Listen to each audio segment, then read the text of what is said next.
زه خو چې په لاره تېرېږم چې هم خلک وایي چېرته شپې له را چکر شه که نه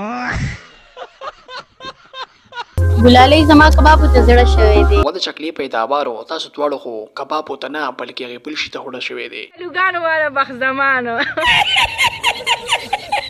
میټر زمانه خو پرس کور کې پاتې شوی دی.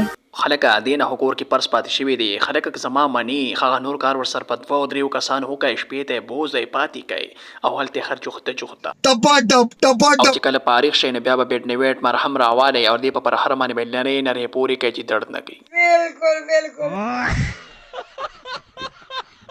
خیر دی زه به لوښي وینځم.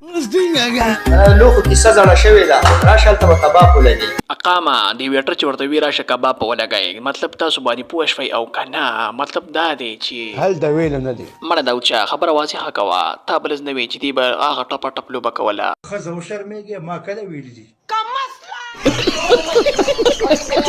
وای دلته که خو زما ګرمي ده. نن دې رانه والله که بیبیم خلاصه کی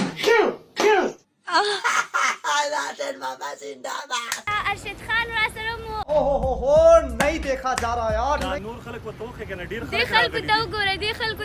یاره ارشد خانه تم ډېر غټ دلال او غټ بړوای ښځه چلولو والی قامه چې کله یې په سوشل میډیا باندې ویډیو وایرل شي نو بیا وایي دا AI باندې ایډیټ شوي. رښتیا دې وویل یاره ارشد خانه ته ما نه ټارګټ کړی که ته ما ټارګټ کړی نو بیا به ګورې د خپو نه واله تر سره پورې سوځي. ارے کہنا کیا چاہتے ہو بس ته یار که ویډیو مو خوښ وي ویډیو سره لایک کړئ او چینل سره سبسکرایب کړئ نوټیفیکیشن بیل آن کړئ چې مخکې تاسو ته ویډیو درځي.